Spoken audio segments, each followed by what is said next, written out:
কর্মফল ভালো হোক বা খারাপ, সবটা কিন্তু ঘুরে ফিরে নিজের কাছেই আসে। বন্ধুরা, এই অসাধারণ প্রসঙ্গটাকে কেন্দ্র করে আজকে আমি আপনাদের একটি অফিসের মালিকের সুন্দর একটি গল্প শোনাবো। চ্যানেলে নতুন হলে সাবস্ক্রাইব করতে ভুলবেন না এবং অবশ্যই গল্পটি ভালো লাগলে একটি লাইক আশা করব। সঙ্গে থাকুন ভিডিওর শেষ পর্যন্ত। আপনারা কোথা থেকে ভিডিওটি দেখছেন আপনার নাম সমেত ভিডিওতে কমেন্ট করুন। রবিবার গল্পে আপনার নাম উল্লেখ থাকবে। একটি শহরে নামকরা একটা ছোটোখাটো অফিস ছিল। সেই অফিসে একজন মালিক ছিলেন, একজন ম্যানেজার ছিলেন এবং ওনাদের বেশ কিছু কর্মচারী সেখানে কাজ করতেন। সেই অফিসের যিনি মালিক ছিলেন তিনি কাজের চাপে এবং পারিবারিক চাপের কারণে সর্বক্ষণ ভীষণ চিন্তিত হয়ে থাকতেন। পরিবারের মানুষদের সেরকমভাবে কিছু বলতে না পারলেও তিনি অফিসে এসে নিজের কর্মচারীদের উপর এবং নিজের ম্যানেজারের উপর সম্পূর্ণ রাগটা উগরে দিতেন। এই জন্য অফিসের অনেকেই বেশ অসন্তুষ্ট ছিলেন মালিকের ওপর। সেই অফিসের মালিকের নাম ছিল মনোরঞ্জন সান্যাল। একদিন মনোরঞ্জনবাবু সকালবেলা নিজের বাড়ি থেকে বেরোনোর সময় নিজের স্ত্রীর সাথে কোনো একটি বিষয়ে বেশ ঝামেলা তৈরি হয়। একটা দুটো কথা হতে হতে সেই ঝামেলা বিশাল আকার ধারণ করে। ওই অবস্থাতেই রেগে মেগে মনোরঞ্জনবাবু বাড়ি থেকে বেরিয়ে পড়েন অফিসে আসার উদ্দেশ্যে। অফিসে এসে নিজের ঘরে ঢুকে তিনি চুপচাপ বসে থাকেন। কিছুক্ষণের মধ্যে সেখানে কোনো একটি কারণবশত ওনাকে কোনো একটা প্রশ্ন করার জন্য ওনার ম্যানেজার ওনার ঘরে এসে উপস্থিত হন। ম্যানেজার দরকারি প্রশ্নটা করার আগেই মনোরঞ্জনবাবু অকারণেই ভীষণ ক্ষিপ্ত হয়ে উঠলেন ম্যানেজারের ওপর।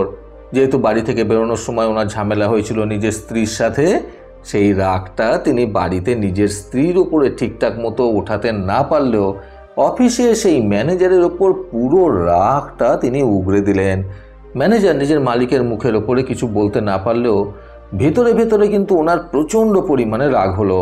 তিনি নিজের রাগটাকে পুরোপুরি নিজের আয়ত্তে করে নিয়ে চুপচাপ সেখান থেকে বেরিয়ে আসলেন।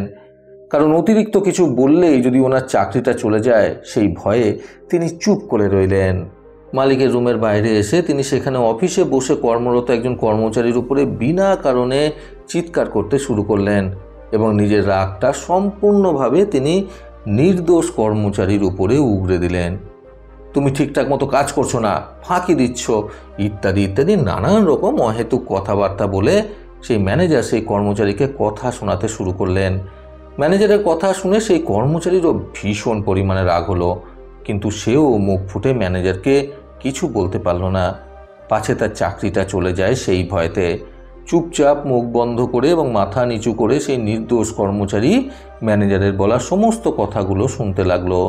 তারপর সেই নির্দোষ কর্মচারীটি সেদিন কাজে মন না বসার ফলে সে একটু অফিসের বাইরে বের হয় নিজেকে হালকা করার জন্য। বাইরের মুক্ত হাওয়া বাতাস লাগলে যদি তার কাজে আবারও মন বসে, এই আশাতেই সে বাইরে বেরোচ্ছিল। কিন্তু তার মনের মধ্যে তখনও পর্যন্ত প্রচণ্ড রাগ হচ্ছিল সেই ম্যানেজারের উপর। ভেতরে ভেতরে সে রাগে প্রচণ্ড পরিমাণে ভারী হয়ে যাচ্ছিল।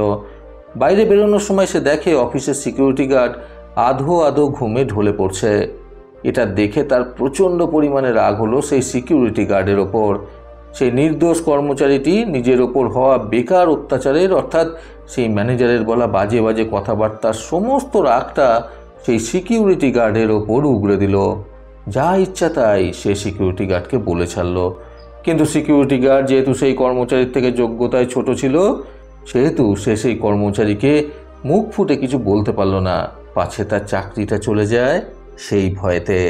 কিন্তু সে প্রচণ্ড পরিমাণে মন মরা হয়ে পড়ল এবং ভেতরে ভেতরে প্রচণ্ড পরিমাণে রেগে যেতে শুরু করলো সেই কর্মচারীর ওপর। মুখ ফুটে সে কিছু বলতে পারল না তাকে, সেই কারণেই তার রাগটা আরও বেশি বেড়ে যাচ্ছিল। সেই সিকিউরিটি গার্ডের সেদিন মনটা বড্ড খারাপ হয়ে গেল। একটু ভুলের জন্য এতগুলো কথা শুনতে হলো তাকে। সামান্য একটু ঘুমে আচ্ছন্ন হয়ে পড়ার কারণে মানুষে যে এত বাজে বাজে কথা বলতে পারে সেটা সে জীবনে প্রথম শুনল। তার আর কিছুতেই কাজ করতে ইচ্ছা করছিল না সেদিন। তাই সেই সিকিউরিটি গার্ড সিদ্ধান্ত নিল সেদিনকার মতো ছুটি নিয়ে সে বাড়ি চলে যাবে এবং সে তাই করল। শরীর খারাপের কথা বলে সে সেদিনকে ছুটি নিয়ে নিল। কিন্তু বাড়িতে যাওয়ার পথে সারাটা রাস্তা তার মনের মধ্যে ভীষণ পরিমাণে রাগ হতে লাগলো সেই কর্মচারীর ওপর এবং এই রাগের সম্পূর্ণটা সে নিজের বাড়িতে গিয়ে নিজের স্ত্রীর ওপর উগরে দিল। তার বাড়িতে ছিল তার স্ত্রী এবং এক ছেলে। তার স্ত্রী রান্নায় সামান্য একটু বেশি ঝাল দিয়ে ফেলায় সেই সিকিউরিটি গার্ডটি প্রচণ্ড পরিমাণে রেগে গেল নিজের স্ত্রীর ওপর। ছোট বড় নানান রকম কথা শুনিয়ে দিল সে নিজের স্ত্রীকে এবং সবশেষে খাবার না খেয়ে উঠে চলে গেল স্ত্রীকে আজে বাজে নানান রকম কথা শুনিয়ে। সিকিউরিটি গার্ডের স্ত্রী তো অবাক হয়ে গেল সেদিনকে নিজের স্বামীর আচরণ দেখে। মুখে কিছু বলতে না পারলেও ভেতরে ভেতরে সেও প্রচণ্ড পরিমাণে ক্ষিপ্ত হয়ে উঠল নিজের স্বামীর ওপর। যেহেতু সরাসরি স্বামীকে সে তখন কিছু বলতে পারল না, বললেই ঝগড়া আরও দ্বিগুণ পরিমাণে বেড়ে যাবে।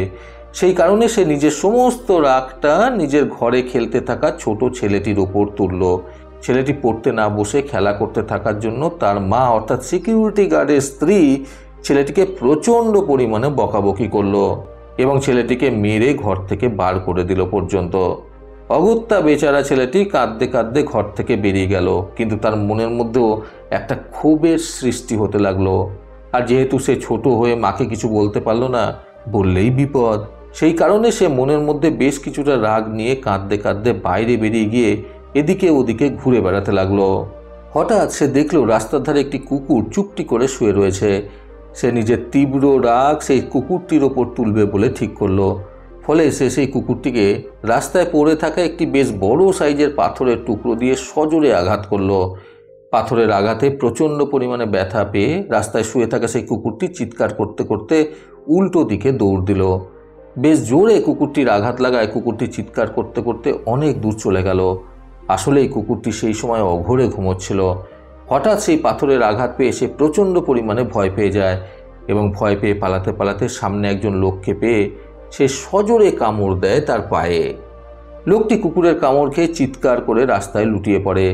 কুকুরটি লোকটিকে কামড় দিয়ে সেখান থেকে দৌড়ে পালিয়ে যায়। যে লোকটিকে কুকুরটি কামড় দিল সেই লোকটি আর কেউ নয়, তিনি ছিলেন সেই অফিসের মালিক মনোরঞ্জন বাবু। সিকিউরিটি গার্ডের বাড়ি যেহেতু অফিসের আশেপাশেই ছিল, সেহেতু সিকিউরিটি গার্ডের ছেলেটি বাড়ি থেকে একটু দূরেই অফিসের আশেপাশেই ঘোরাফেরা করছিল এবং কুকুরটি অফিসের থেকে বেশ কিছুটা দূরে শুয়েছিল। পাথরের আঘাত পেয়ে কুকুরটি পালাতে পালাতে অফিসের সামনে এসে পৌঁছায়। আর ঠিক সেই মুহূর্তে মনোরঞ্জনবাবু অফিসের বাইরে পায়চারি করছিলেন এবং নিজের ফোনে কিছু একটা কাজ করছিলেন। যেহেতু তিনি ফোনে ব্যস্ত ছিলেন, সেহেতু কুকুরটাকে সামনে থেকে দৌড়ে আসতে তিনি লক্ষ্য করেননি এবং কুকুরটিও প্রচণ্ড ভয় পেয়ে দিক বিদিক শূন্য হয়ে দৌড়ে পালাচ্ছিল। সেই কারণে কুকুরটিও না বুঝতে পেরে মনোরঞ্জনবাবুকে কামড় দিয়ে দেয়। এর থেকে এটাই প্রমাণিত হলো যে কর্ম কিন্তু ঘুরে ফিরে নিজের সৃষ্টিকর্তাকে খুঁজেই নেয়। মনোরঞ্জনবাবু নিজের কর্মের ফলটা ঠিকই পেয়ে গেলেন। সবার প্রথমে তিনি কিন্তু অফিসে এসে ঝামেলা শুরু করেছিলেন। অকারণে তিনি ম্যানেজারের ওপর রেগে গিয়েছিলেন এবং ম্যানেজার সেই রাগ তোলেন নির্দোষ কর্মচারীর ওপর। কর্মচারী সেই রাগ তোলে সিকিউরিটি গার্ডের ওপর। সিকিউরিটি গার্ড সেই রাগ তোলে নিজের স্ত্রীর ওপর। সিকিউরিটি গার্ডের স্ত্রী তার রাগ তোলে নিজের ছেলেটির ওপর এবং সেই ছোট্ট ছেলেটি নিজের রাগ তোলে রাস্তায় অঘরে শুয়ে থাকা বেচারা কুকুরটির ওপর। অবশেষে কুকুরটি মনোরঞ্জনবাবুকে নিজের কর্মের ফল ঠিক দিয়ে দিল।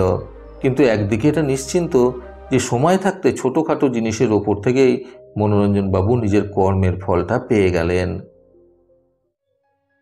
বন্ধুরা, কর্মফল ভালো করতে আজকের এই সুন্দর গল্প থেকে শিক্ষণীয় 3টি কথা সর্বদা মনে রাখুন।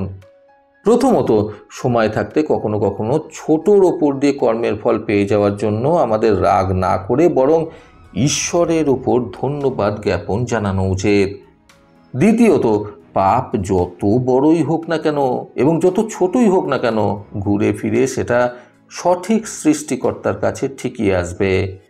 তৃতীয়ত, কর্ম কিন্তু সবসময় সুদ সমেত নিজের ফল ফেরত দেয়। প্রতিবারের মতো আবারও বলবো, এই পৃথিবী তাদেরকেই সম্মান দেয় যারা ইউনিক কিছু করার ক্ষমতা রাখে। সকলে সুস্থ এবং সুন্দর জীবন কামনায় প্রকৃত জীবন থেকে আমি সন্তু চক্রবর্তী আবার আসবো নতুন সুন্দর শিক্ষণীয় একটি ছোট গল্পের সাথে। ভালো শুনুন, ভালো থাকুন। ধন্যবাদ।